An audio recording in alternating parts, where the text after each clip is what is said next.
Sa mura ko nag Naman din ka. kaldero, inagtaga ka na. Kimura ng kaldero, takrang. Good luck ang mga tagakan. Mura ni Chig dumbbells. Po? Oo, kay mas ko anjud kay bugat yun siya kaya ang kaniga naman eh. Doon lang sir. Concert po ni Sir, katahan po niya. Kau na kay anak ko, nagkaroon amahan na po. Amma. Ina!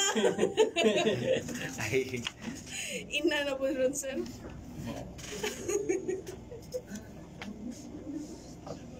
Amma na po, ama. Ina ka Sunod, kaya. ina.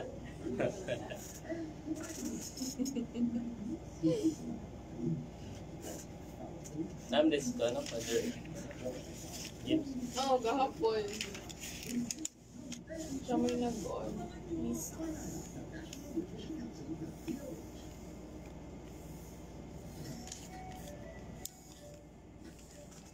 Yeah.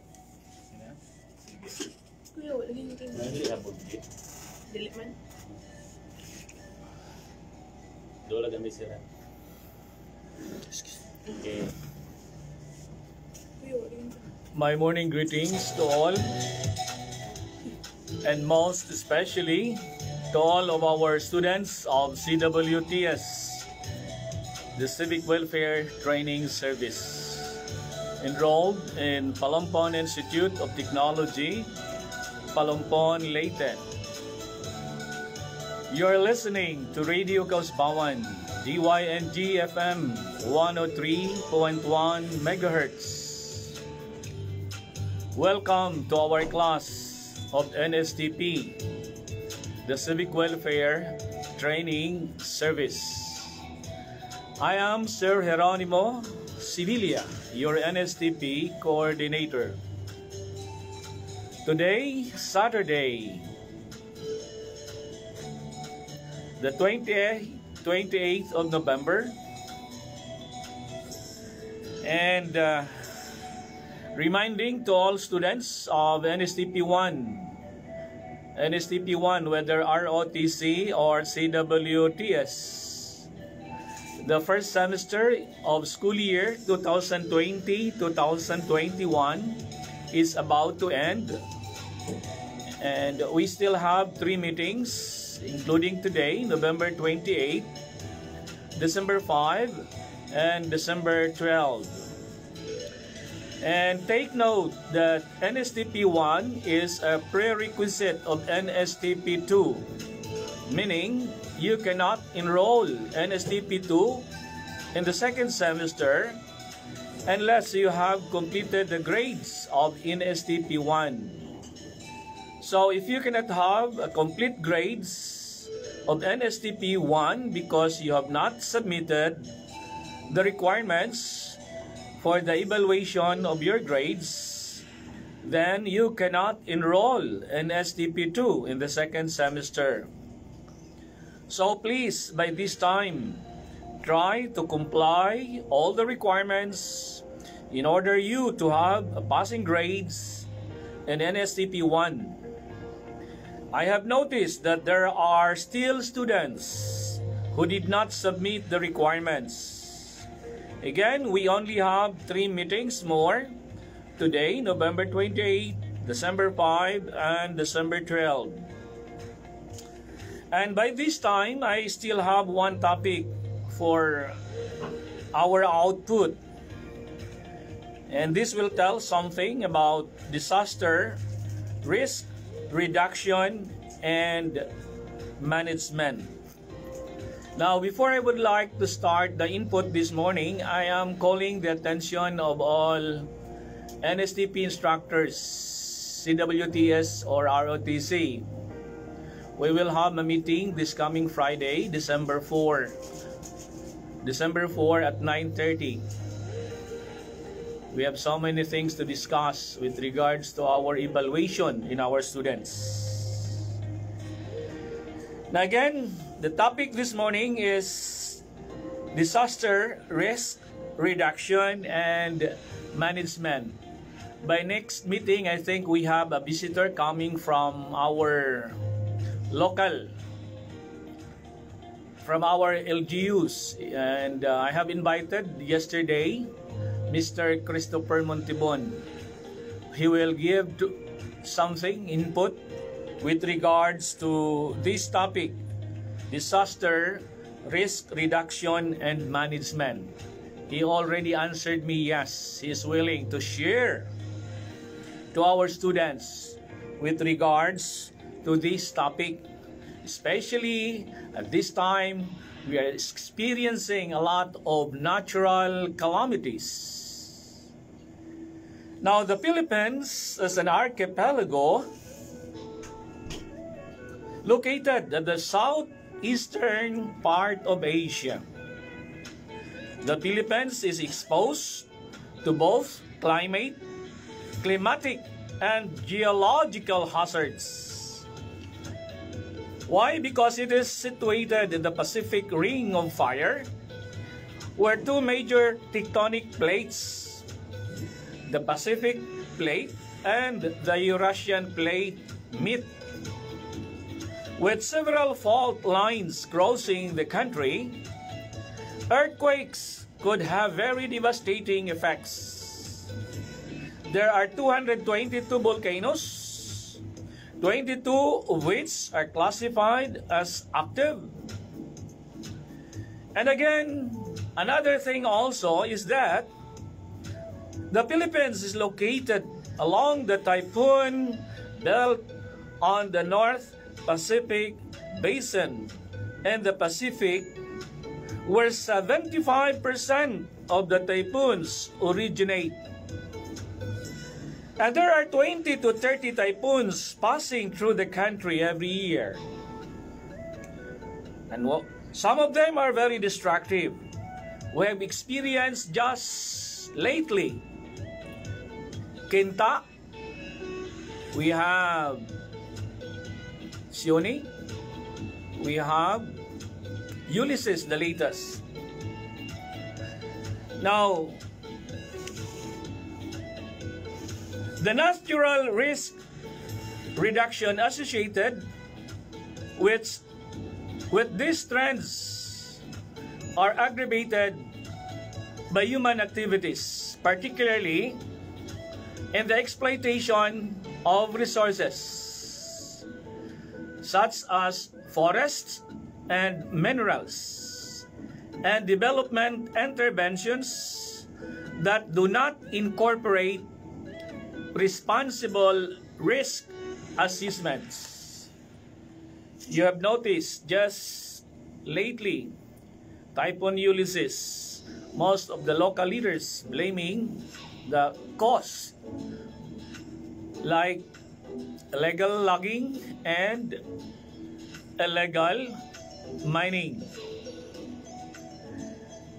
Now, since the Office of Civil Defense and National Disaster Risk Reduction Management Council creating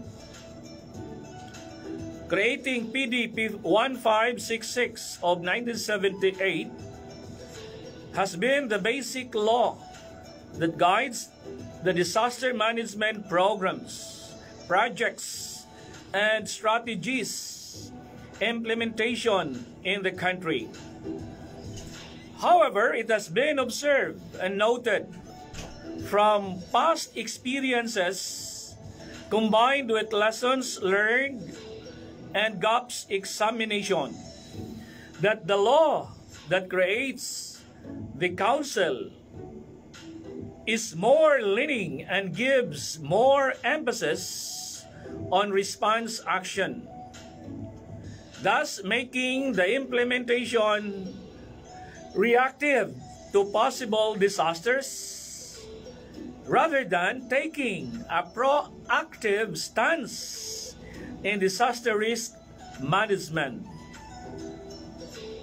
Recently, the OCD, or Office of Civil Defense and National Disaster Risk Reduction Council, initiated the shift on disaster management approaches and strategies from what?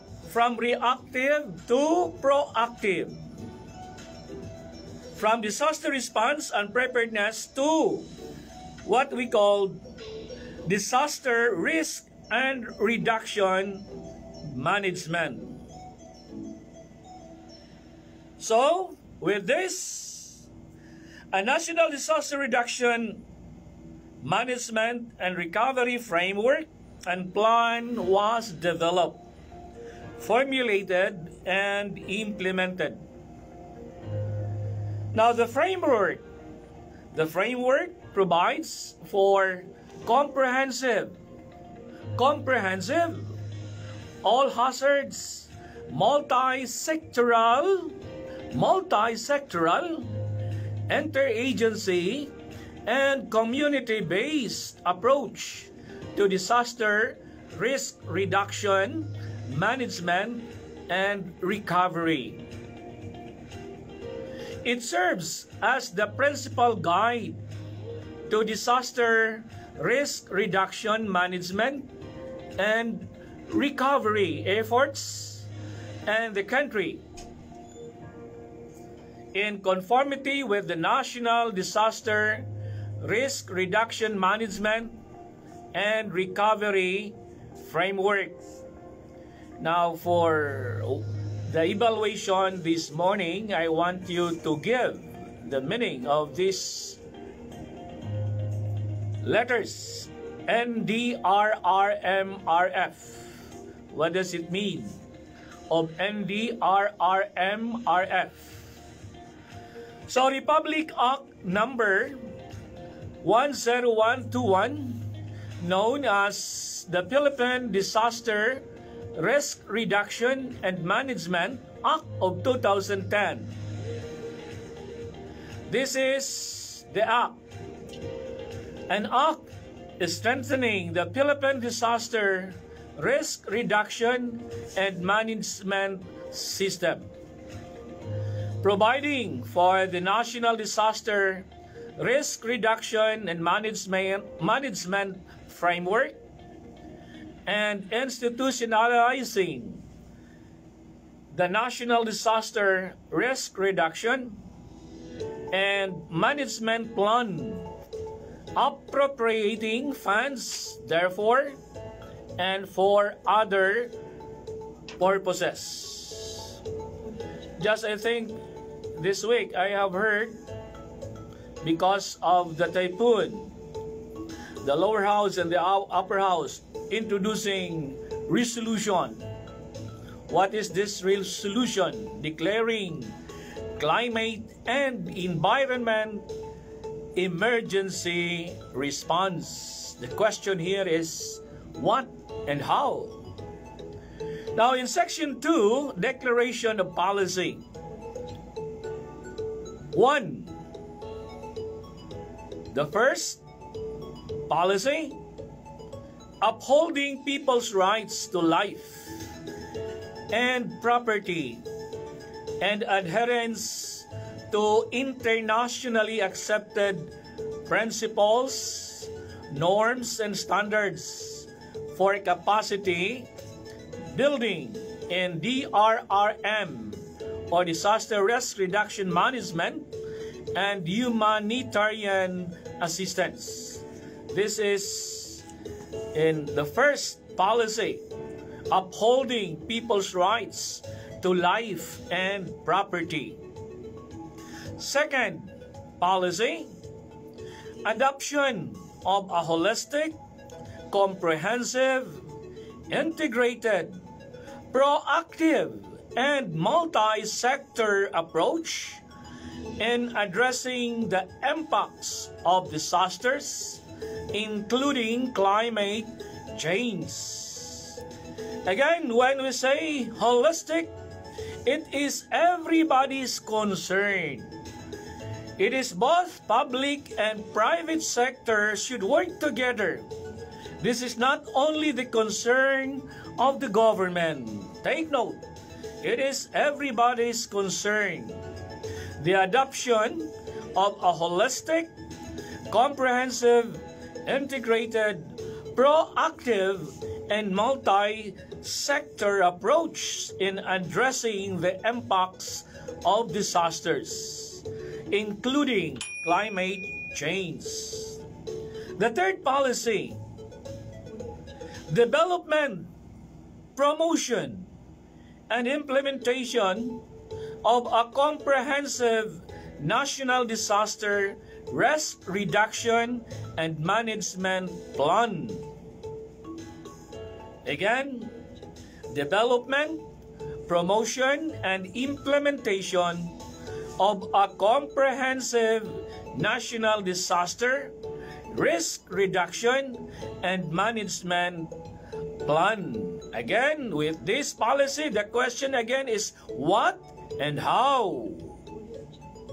Another policy, mainstreaming DRR or disaster risk reduction and climate change in national and local development plans and development processes. Like for example, policy formulation like tree planting in Cagayan and what part in Region 2 they are now in Puseng. Policy formulation that everybody's concerned they have to plant thousands of trees in order to recover what is happening in that particular area of Region 2. Now another policy is the mainstreaming disaster risk reduction into the peace process and conflict resolution. Dini nato lalisan o gawayan. You know what happened? Natong Ulysses, kinsa gi-blame irrigation o kinsa ba to? Kay gipawas kuno ang dam. The problem, I think, cannot be solved by this style. So, mainstreaming DRR, disaster risk reduction, into the peace process and conflict resolution. Another policy is ensuring disaster risk reduction and climate change gender responsive measures. Ensuring disaster risk reduction and climate change gender responsive measures sensitive to indigenous knowledge and respect of human rights. Another policy, the seventh policy, is strengthening capacity. Building of local government units. Building of local government units on disaster risk reduction, like decentralized powers, responsibilities, resources, as well as the vulnerable and marginalized groups. Another policy, the eighth policy, engaging the participation of civil society organizations or CSO, private sectors, and volunteers in disaster risk reduction management. Now, if you are a completers of CWTS, you will be given a serial number and you will be a part of the organization to respond whenever there is a calamity. Now, another policy, promotion of breastfeeding before and during a disaster or emergency. And the last policy here is ensuring maximum care. Ensuring maximum care, assistance, and services to affected individuals and families. I think, I repeat, this is not only the concern of the government, but it is everybody's concern, both public or in a private sector. So with these policies, I think it's easy to make policies. What is the problem here is how to implement these policies into action. That everybody should have a strong will to implement these policies. Well, I think our government is trying to implement. They try to have strong will to give a solution of these problems now that we are experiencing. So we have to respond in our commitment, solving problems like floods, typhoons, or earthquakes.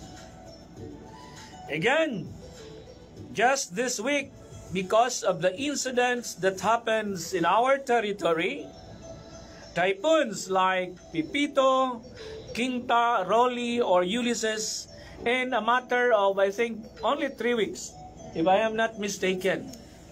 And I am sure that this will happen again. This will happen again. And maybe that is why our government is always telling us about how to respond. They introduce, again, resolutions declaring what we called climate and environment emergency response. So I hope with this situation now, we can have a solution. Now, I would like to give here the disaster risk reduction and management concepts. What is this all about? Disaster risk reduction and management concepts. The concept of disaster risk reduction and management accepts that some hazard events may occur, but tries to lessen the impact by improving the community's ability to absorb the impact with maximum damage or destruction. With minimum damage or destruction. Disaster risk reduction and management is a series of actions.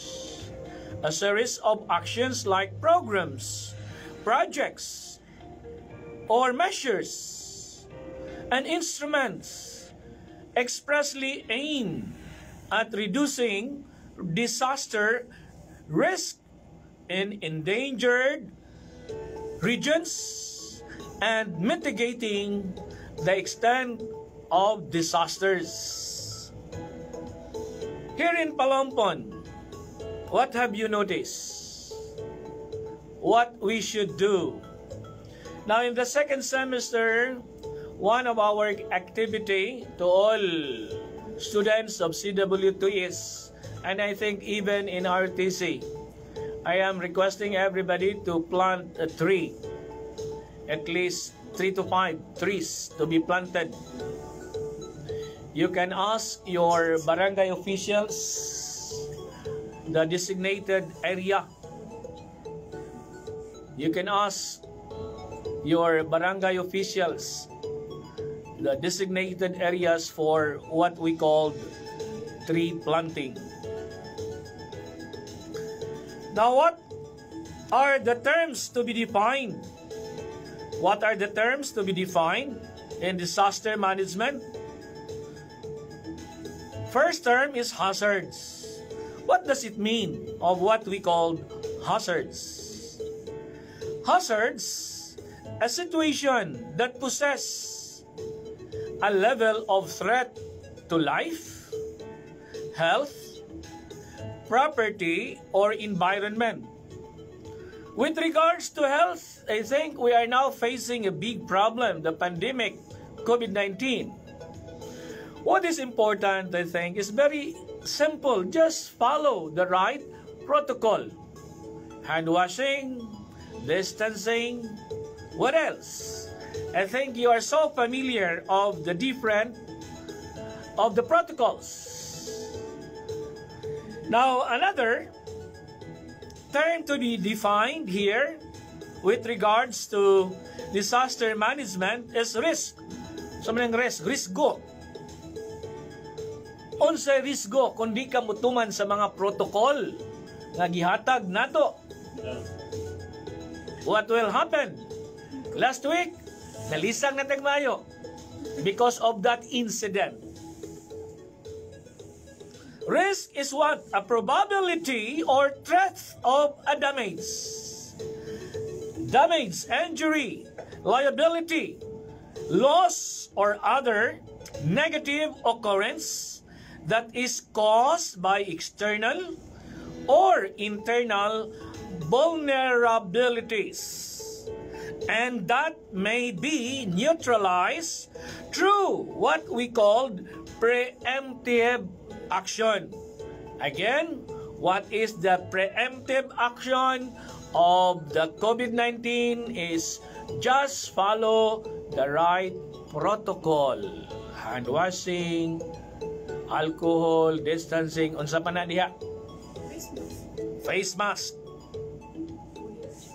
Another term to define in disaster risk management, disaster management, there is what we call the term vulnerability. Unsa maning vulnerability?